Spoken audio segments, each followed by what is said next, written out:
Bonsoir à tous et bienvenue dans Sans Filtre sur Star 21 TV.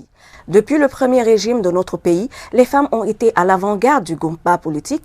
On peut citer Radia Mafori et Mbalia Camara qui ont organisé les premières marches de femmes en Guinée pour faire fléchir le gouvernement de Sékou Touré. Mais, de nos jours, les femmes sont de moins en moins omniprésentes dans les sphères politiques. Le combat politique a-t-il été toujours réservé aux hommes? On pourrait d'abord répondre par l'affirmative, puisque les statistiques de la parité homme-femme ne sont toujours pas respectées dans l'actuel gouvernement. La nouvelle génération se pose beaucoup de questions. Le fait de ne pas briller en politique est-il seulement la faute aux hommes ou les femmes guinéennes sont victimes de leurs petits rêves? La Guinée est-elle prête à supprimer toutes ces disparités? Avec notre invité sur ce plateau, nous allons essayer de répondre ensemble à ces questions qui nous préoccupent. Mais avant, suivons ensemble ce reportage.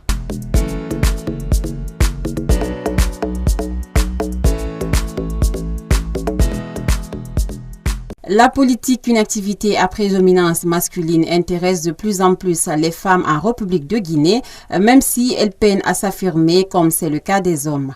Depuis la Première République, la présence féminine servait plus à la mobilisation et l'animation qu'à la prise de décision. C'est cette donne qu'elles veulent changer aujourd'hui en créant elles-mêmes leur parti politique. Dans ce cercle restreint des présidentes de partis politiques figure Adja Fatou Bangoura, fondatrice du parti PUSG, entendait Parti de l'unité et de la solidarité de Guinée. Cette dame, depuis plus de 30 ans, évolue entre associations, administration et partis politiques.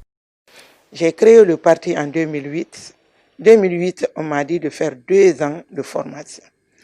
J'ai fait les 2 ans de formation, j'ai été agréé en 2010. 2010, après être agréé, je me suis présentée à l'élection présidentielle de la République de Guinée et que j'ai été candidate malheureuse. J'ai fait 8 mois sur le terrain avant l'arrivée de certaines femmes pour se présenter. Et pour ça, jusqu'à présent, je suis courageuse là-dessus. Je me bats avec les hommes. Adja Fatou Bangoura a bravé pas mal de difficultés depuis la création de son parti. J'ai été limogée de ma classe de directrice de promotion féminine parce que j'ai créé mon parti. Vous voyez que c'est vraiment amer. Étudier, finir tes études, travailler et te présenter à l'élection présidentielle pour défendre ton pays, pour être sur la place de prise de décision et qu'on te limoge comme ça là. La question sur l'égalité du genre revient et continue de revenir dans les débats. La présidente du PUSG s'exprime sur le sujet. Aujourd'hui, on croit que les femmes, c'est les habits de maison. Ce n'est pas ça. Une femme ne doit pas être un habit de maison. Une femme doit montrer à l'homme que ce que l'homme peut, femme aussi peut. Cette égalité tant souhaitée ne s'acquiert point avec les pas de danse ni les plus belles mélodies. Cette date devrait plutôt servir à une remise en question afin d'alléger la problématique du genre.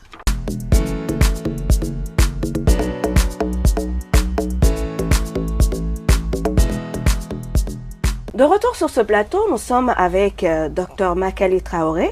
Elle est chef d'entreprise, professeure d'université, présidente du réseau des femmes ministres et parlementaires de Guinée et aussi présidente de la COFIG, Coalition des femmes et filles de Guinée. Madame, bonsoir et merci d'être venue sur notre plateau. Bonsoir, c'est moi qui vous remercie de m'avoir invitée. Merci à vous. Donc, on va directement rentrer dans le vif du sujet.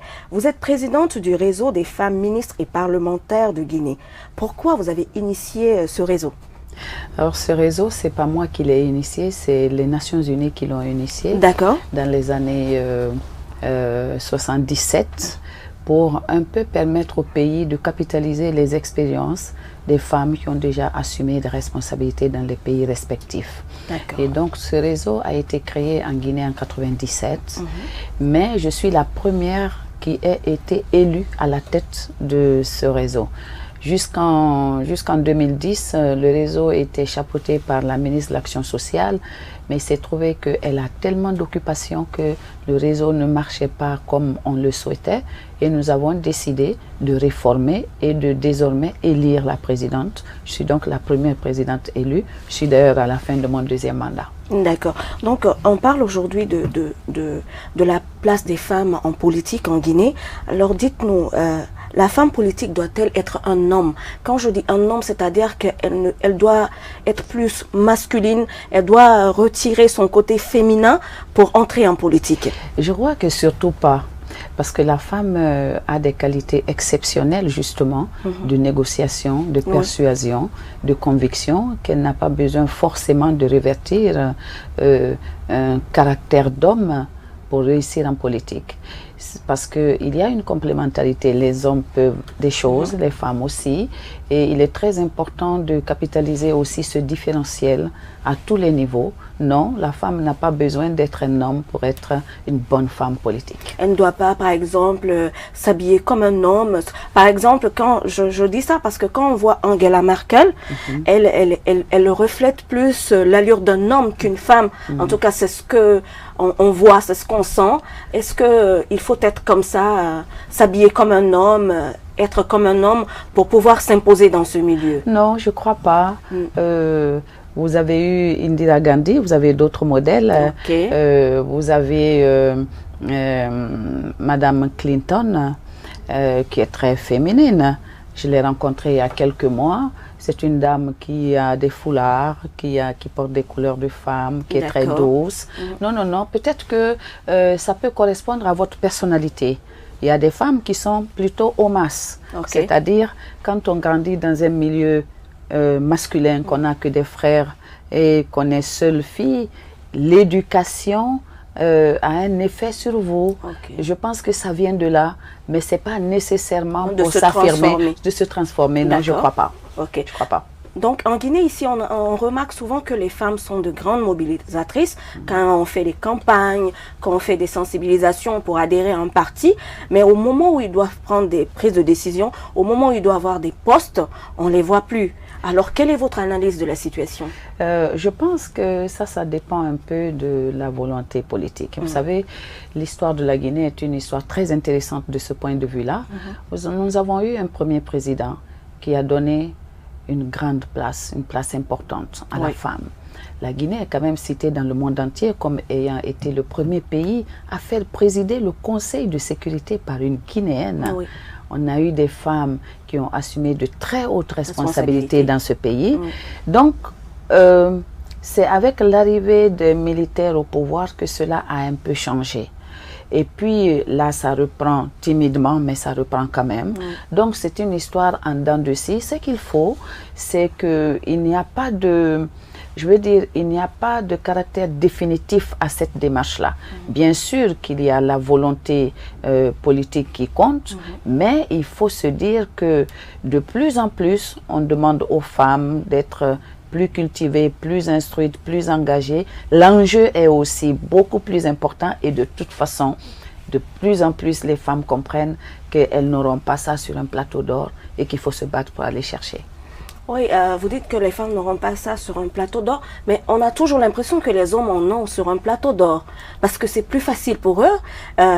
Il y a des hommes qu'on met à des places, ils ne sont pas vraiment compétents, mais ce sont des hommes, on les met là. Mais vous savez, aujourd'hui, il y a moins de difficultés par rapport à l'analyse de compétences. Je crois que même les hommes savent aujourd'hui qu'il y a... Moi, j'ai dirigé une campagne présidentielle. C'est un poste, en 2010. En 2010. C'est un poste éminemment important pour l'élection du premier président civil après les militaires. C'est déjà une responsabilité. Moi, je nuance beaucoup quand je parle des postes de prise de décision. Quand vous êtes dans un marché, le bureau de l'administration qui est mis au niveau du marché, il faut être là. C'est un poste de prise de décision. Quand vous êtes dans une organisation, il faut être utile et avoir sa voix dans cette organisation. C'est ça. On voit souvent l'accès au poste de prise de décision comme l'accès à un poste de ministre, de directeur, etc. Non, les postes de prise de décision, c'est absolument à tous les niveaux. Lorsque vous êtes dans une université et qu'il y a un collège de décision, il faut y être. Donc, quand vous êtes dans une mairie et qu'il y a des postes de décision où ceci doit influencer la vie de la cité, la vie de l'association, la vie des hommes et des femmes, des enfants, des jeunes, il faut être là, il faut être autour de la table de décision. C'est vrai qu'aujourd'hui, lorsqu'on prend le débat, les femmes sont là. C'est une façon de s'approprier du poste de prise de décision. Mais vous savez, les choses vont évoluer, c'est inexorable. Oui. Je suis sûre que la prochaine fois, il y aura plus de femmes à l'Assemblée. Aujourd'hui, il y a plus de femmes dans les conseils municipaux. Et d'ici quelques années, on aura forcément une femme Premier ministre et peut-être une femme présidente de la République. L'évolution est inexorable. Aujourd'hui, elles sont moins complexées. Elles sont plus instruites et elles en demandent. Elles ne restent plus en contrebas. Aujourd'hui, elles réclament leur place. Et moi, je suis bien placée pour le savoir. Je suis à la tête des 2 plus grandes organisations de femmes dans ce pays.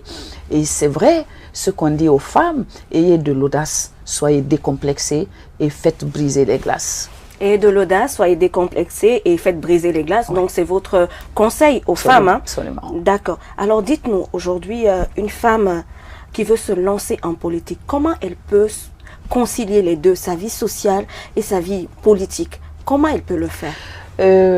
Bon, ça, c'est la vie de toutes les femmes publiques. On nous demande d'être performantes à la maison, performantes dans l'éducation des enfants, performantes au travail, performantes en politique. C'est la vie de la femme, ça. Il ne faut plus que ça soit un frein, ni une justification. Je suis une femme publique, j'ai une famille, j'enseigne, je suis chef d'entreprise.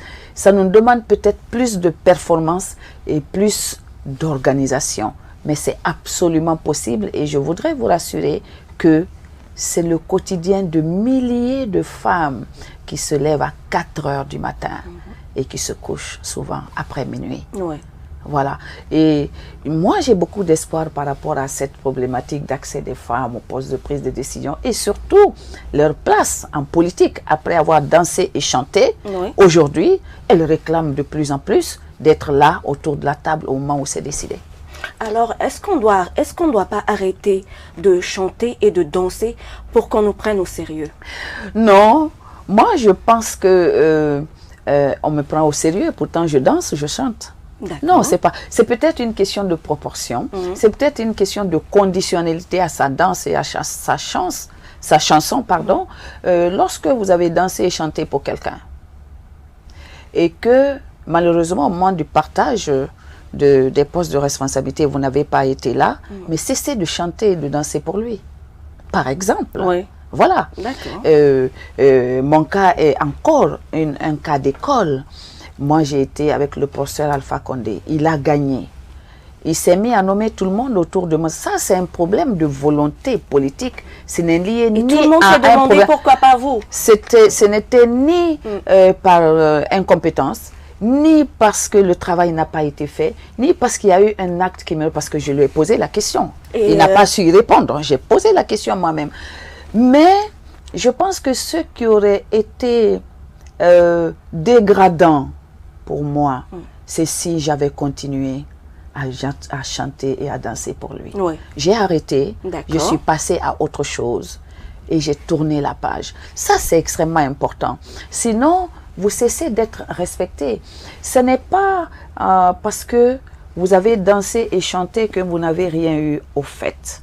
Vous ne pouvez pas être, vous pouvez ne pas être jugé par ça. Mais si on continue à vous voir si c'était là, on va vous dire que, on va vous juger autrement. Et je pense que les femmes, aujourd'hui, lorsque vous êtes allé avec quelqu'un, que vous avez pensé que vous n'avez pas été pris à la hauteur de votre investissement, mais désinvestissez-vous en sa faveur. Travaillez pour vous-même. C'est extrêmement important. Je le répète souvent aux femmes. C'est pas parce que quelqu'un... vous ne pouvez pas contrôler ce que l'autre peut faire pour vous, mais vous pouvez contrôler ce que vous pouvez faire pour vous. D'accord. Donc, nous marquons une petite pause pour la première rubrique de notre émission, l'expression du jour.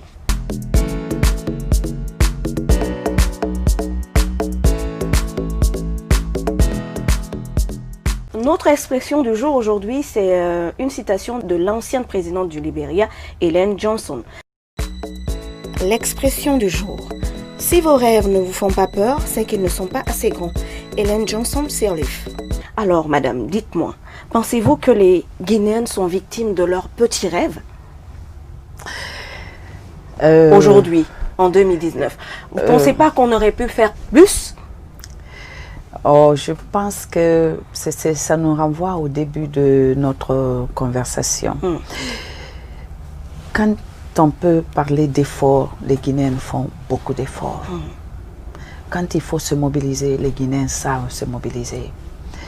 Quand il faut parler, réclamer, de plus en plus les Guinéens savent réclamer. Mais ce que Hélène dit, je le comprends d'une autre façon. C'est-à-dire qu'il faut voir grand. Il faut voir très grand. Il faut voir grand au point que vos propres rêves vous fassent peur. Mais moi, j'enlèverai le mot peur. Les rêves ne doivent jamais nous faire peur.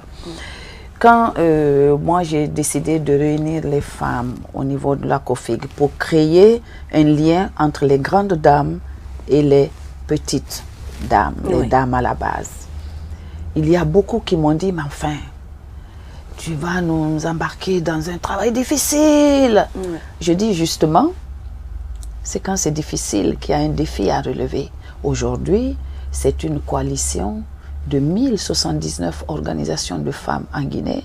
Et je pense que depuis 2011 que nous animons cette grande coalition qui est installée dans les 33 préfectures, personne n'a entendu parler d'histoire, de conflits, de confrontations au sein quand même de la plus grande plateforme des femmes. Ça veut dire qu'on peut fédérer autour de certaines idées forces. Par exemple, chez nous, on se réunit au-delà de toute appartenance politique, ethnique, confessionnelle et sociale. Et ce principe-là, on l'applique.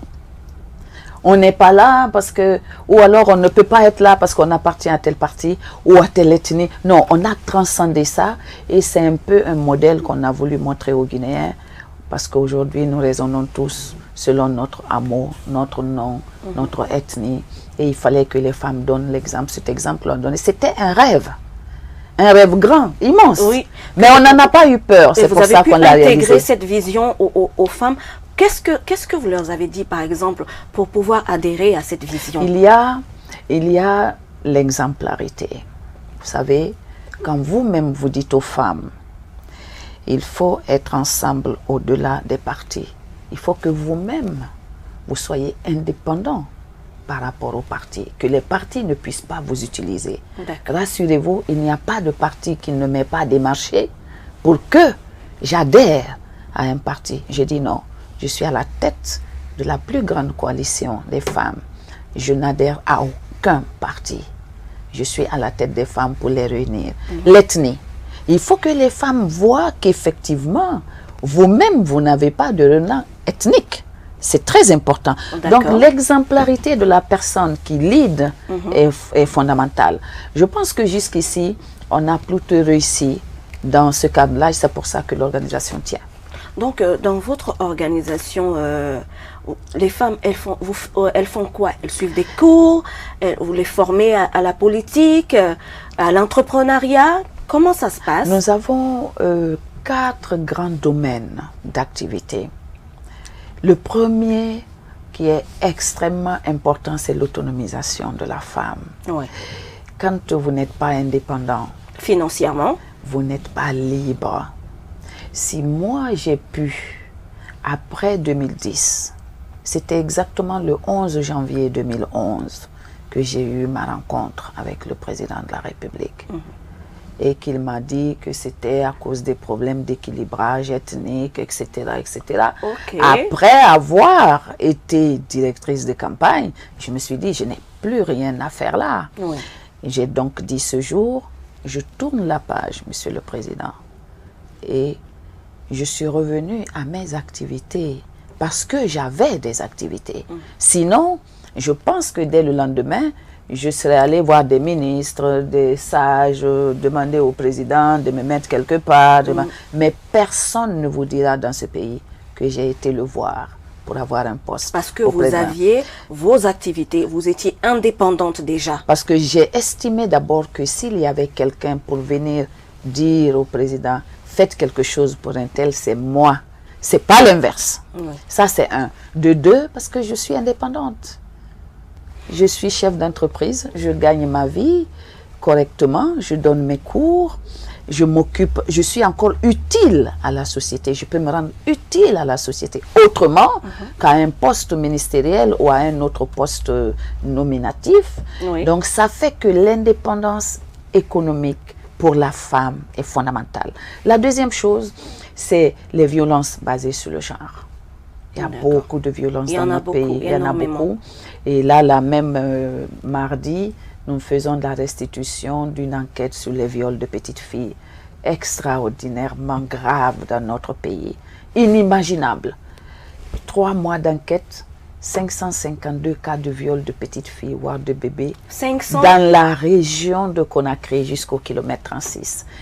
Donc, excusez-moi, 552 cas de viol de filles mineures dans la zone de Conakry. Conakry, Kassa jusqu'au kilomètre 36 en 3 mois. C'est énorme. Donc ces résultats méritent d'être diffusés, publiés, pour que les autorités soient interpellées, surtout que nous avons attendu que les nouveaux élus soient installés dans les communes pour faire cette restitution. Le troisième volet, c'est la préservation de la paix. Vous avez dû entendre parler de la case de veille des femmes. Jusque-là, les femmes ne participaient pas à l'observation électorale. À partir de 2013, nous nous sommes impliqués dans l'observation électorale fondée sur le mécanisme d'alerte précoce et réponse rapide. C'est-à-dire que nous résolvons in situ les difficultés pouvant dégénérer en conflit. Et c'est ainsi que nous déployons des milliers de femmes à l'occasion de chaque élection pour alerter tout de suite sur le terrain tout ce qui peut amener un conflit. Les femmes qui sont déployées pendant les élections, c'est ça leur rôle. C'est ça. On les voit dans les bureaux de vote. C'est ça. On ne savait pas, on pensait juste que ce sont des observatrices, tout simplement. Mais le rôle... Je vous donne un exemple. Ok. Si dans un bureau de vote, il manque des bulletins de vote et que ce manque est susceptible de créer des difficultés, la révolte même parfois des électeurs, tout de suite, c'est relayé à la case de veille et nous, on appelle la CENI à tel endroit, il manque des bureaux de vote, des bulletins de vote, déposer des bulletins de vote maintenant. Et notre représentante est chargée de suivre jusqu'à ce que les bulletins soient là, en apaisant, en disant on a appelé, les bulletins arrivent et elle suit là-bas. C'est ça l'alerte précoce et la réponse rapide. Et puis, vous avez naturellement l'accès des femmes aux postes de prise de décision. Mais je pense que l'accès des femmes aux postes de prise de décision est la conséquence de tout ça. Effectivement. Il faut qu'elles soient formées, qu'elles soient indépendantes, qu'on ne les violente pas. Parce qu'il y a plusieurs formes de violence. Ne pas mettre une petite fille à l'école, c'est une forme de violence. Ne pas permettre à une femme qui a fait de longues études de travailler, c'est une forme de violence.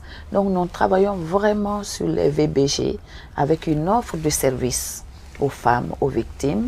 Et nous travaillons donc par ricochet sur le dossier d'accès des femmes aux postes de prise de décision. Mais encore une fois, poste de prise de décision, ce n'est pas simplement être ministre ou gouverneur, c'est participer à la décision là où on se trouve. C'est très important. Donc c'est ce que vous apprenez aux femmes, à participer aux décisions là où elles se trouvent. Là, elles auront le temps de comprendre les choses, d'adapter les choses par rapport à cette situation. Quand vous participez, par exemple, à l'administration d'un marché, on peut mieux porter les revendications là. Ce n'est pas le ministère qui va le régler, ça va se régler au niveau de l'administration du marché. Donc il est très important que les femmes comprennent que là où elle est dans le bureau du quartier, là, c'est pas petit, hein. Là, elle a sa voix, elle peut défendre les intérêts des femmes. Pour nous, l'accès des femmes au poste de prise de décision, c'est ça. partout où il y a la décision, vous par exemple, vous êtes ici à la télévision, il doit avoir une direction. Il faut que les femmes qui sont là exigent qu'il y ait des femmes dans ce comité qui décident. À ce moment-là, vous avez accédé au poste de prise de décision.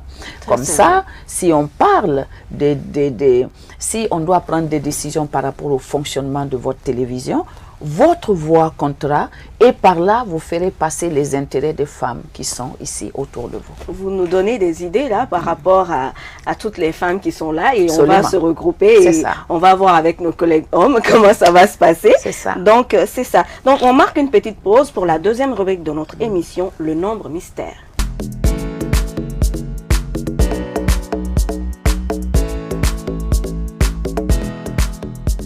De retour sur ce plateau pour le nombre mystère. Le nombre mystère, 16. Sur 193 pays, seuls 16 sont dirigés par des femmes, selon le rapport de l'ONU Femmes en 2017. Alors, madame, 16, le nombre 16. Oui, c'est un chiffre. J'ai eu mon bac à 16 ans. D'accord. Donc, le chiffre 16... ça vous dit quelque chose? Oui, ça me dit quelque chose. Ok. Donc, mais là, ce que j'ai pris, sur 193 pays, seuls 16 sont dirigés par des femmes, selon le rapport de l'ONU Femmes en 2017. Donc, c'est pour cela que j'ai choisi ce chiffre. Alors, en Guinée, pensez-vous qu'en 2019, la Guinée est prête à élire une femme présidente? L'élection d'un président au suffrage à ce niveau de responsabilité, c'est une question de rencontre d'un leader et d'un peuple. Une question de rencontre d'un leader et d'un peuple. Et d'un peuple. D'accord. À partir de messages, à partir d'engagement. Je pense que c'est en ce moment que le pays est prêt. C'est cette rencontre-là qui est déclencheur. Qui est fondamentale. Et fondamentale. Mais il y a tout à fait dans ce pays des femmes qui sont présidentiables. D'accord. Tout à fait. Mais non, je veux dire, après le reste, c'est que la mayonnaise prenne. Qu'une sorte, ces femmes... qu'une se présente et qu'il y ait ce déclic avec le peuple. Et ça va aller. À votre avis, pourquoi elles ne se présentent pas? Pourquoi elles ne sortent pas de l'ombre? Pourquoi on n'arrive toujours pas à voir ces femmes-là qui peuvent venir remuer la mayonnaise? Je vais vous répondre en parabole. Si l'élan pris par le premier régime n'avait pas été cassé, je crois qu'on aurait déjà eu une femme présidente en Guinée. Mais je vous dis que ça reprend. Moi, j'ai beaucoup d'espoir. Et je souhaite que le prochain président de la Guinée soit une femme. Pourquoi? Je le dis parce que ce pays a besoin d'unité. La femme en est capable. Ce pays a besoin de paix. La femme en est capable. Ce pays a besoin de justice. La femme en est capable. Elle en est plus capable. Je crois que l'homme, par rapport à leur destination, la femme a toujours rassemblé dans la famille. L'homme part, il amène ce qu'il faut pour subvenir aux besoins. Mais la femme négocie même entre ses enfants. Elle négocie avec la belle-mère. C'est son rôle. Donc ça, c'est la paix. Mais la femme est juste. Parce que vous savez, elle peut ne pas aimer ses enfants de la même manière, mais elle va être juste envers ses enfants. Et si vous extrapolez cela, dans un pays, il y a des gens qui ne vous soutiennent pas, qui ne vous plaisent pas forcément. Mais vous devez être juste avec votre peuple. Ce n'est pas toujours facile pour les hommes. Mais je pense que ça, les femmes peuvent avoir cette qualité.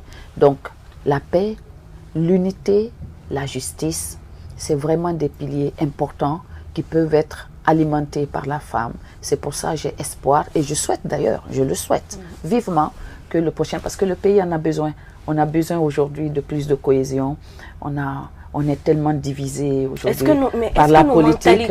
Est-ce que les stéréotypes pourraient accepter ça? Ah, mais je pense que oui. Oui, je pense que, vous savez,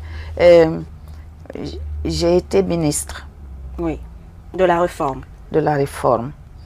Et quand la femme est compétente, on la respecte. Donc, on a plus besoin de respect.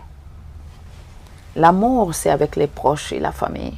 Mais en dehors de la famille et des proches, on a besoin d'être respecté. Et quand la femme fait preuve de compétence, elle est respectée. Et elle rassure. Mais je pense que aussi les mentalités évoluent. Elles évoluent. Donc, elles évoluent. Aujourd'hui, et puis vous êtes optimiste, si je comprends bien. Oui, très optimiste. Vous êtes très optimiste. Très optimiste. Oui. Et je crois beaucoup à la résilience. Oui. Très optimiste. Il faut être déterminé et il faut résister. Face à un choc, vous reprenez toujours. Oui. Vous êtes résiliente. Oui. Oui, on sent ça en vous. Ah oui. Vous êtes optimiste, résiliente. Je suis une espèce de roseau. Je plie, mais je casse pas. D'accord. Ouais, ça c'est... Mais je pense que après 60 ans avec les hommes, je pense qu'il y a aujourd'hui beaucoup d'hommes. Vous pensez qu'il est temps? C'est pas simplement qu'il soit temps, mais aujourd'hui, dans l'opinion, il y a beaucoup de personnes, beaucoup de milieux qui estiment qu'il faut aussi essayer une femme. Je vous dis, et il y a dans beaucoup de milieux, il y a beaucoup de des hommes, des femmes, des vieux, qui estiment, oui, les hommes ont fait ce qu'ils ont pu faire jusqu'à maintenant. Peut-être qu'il faut essayer une femme. Je suis persuadée que ce n'est plus loin. Alors, dites-moi, faut-il être marié pour avoir un poids politique? Une femme doit être mariée pour avoir un poids politique? Parce qu'on demande toujours, est-elle mariée? Et même si pour accéder à un poste de responsabilité, il faut qu'elle soit mariée. Pourquoi? Bon, parce que... c'est une... Vous savez, oui. Le mariage est une institution pour laquelle j'ai beaucoup de respect. On appartient à une société, à une communauté. Mais en matière de dialectique, on dit toujours que la quantité nie la qualité. Il y a un principe dialectique qui développe bien ça. La quantité nie la qualité. D'accord. C'est-à-dire que quand il y avait 1, 2, 3 femmes non mariées, et s'il y a aujourd'hui des milliers de femmes qui ne sont pas mariées, l'approche change. D'accord. Parce que celui qui parle aussi a peut-être sa sœur qui n'est pas mariée, ou sa maman qui n'a jamais été mariée. Donc l'idée va évoluer, mais l'institution est importante parce qu'elle est stabilisatrice de mariage. Mais ça ne doit pas être une condition sine qua non, sinon vous pouvez passer à côté de compétences et de possibilités qui peuvent rendre service au pays. Mais je dis encore une fois, le mariage, une femme non mariée, dans une petite proportion, on peut dire oui, on ne le sait pas, ça ne rassure pas pour des postes de responsabilité. Mais quand il y en aura des milliers, qu'est-ce qu'on fait? Qu'est-ce qu'on fait? Donc la quantité va nier la qualité. D'accord. Merci. On marque la dernière pause pour la 3e rubrique de notre émission, la Minute Info.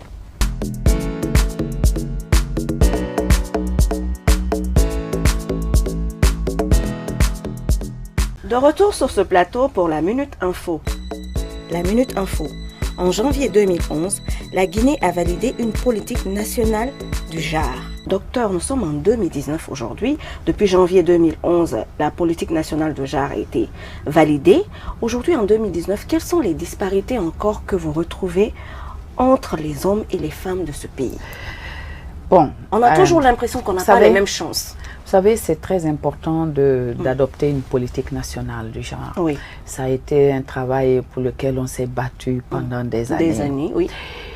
Il y ait des conseillères genre dans les ministères, ça a été un combat. Oui. Des points focaux genre, ça a été un combat. Et la politique, c'est un gouvernail. Donc ça, j'ai salué ça, on s'est battu pour ça, c'était un acquis.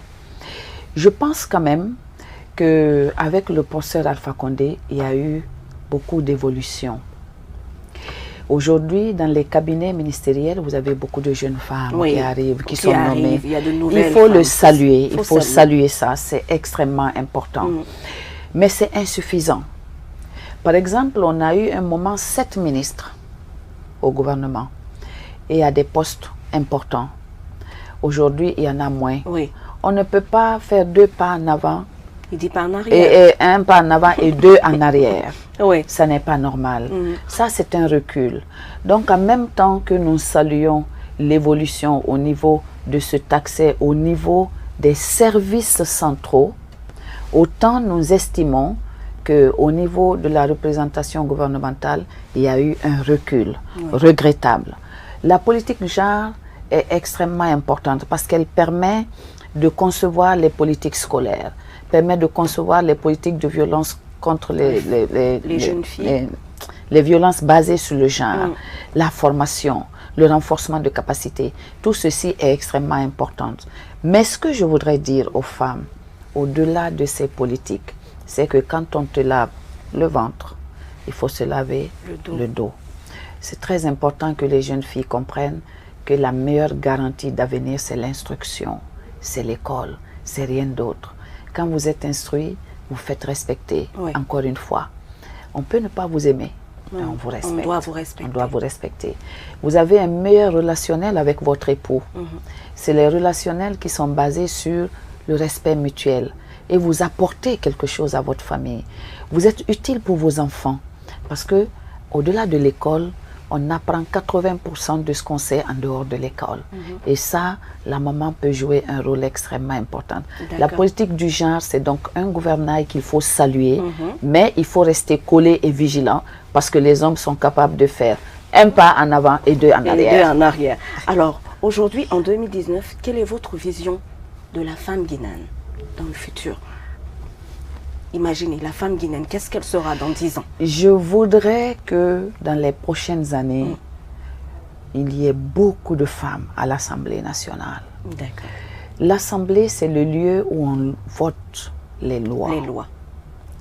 Même si les lois ne sont pas tout à fait respectées aujourd'hui, les avoir, c'est extrêmement important parce que c'est un outil de sensibilisation, mais aussi de combat.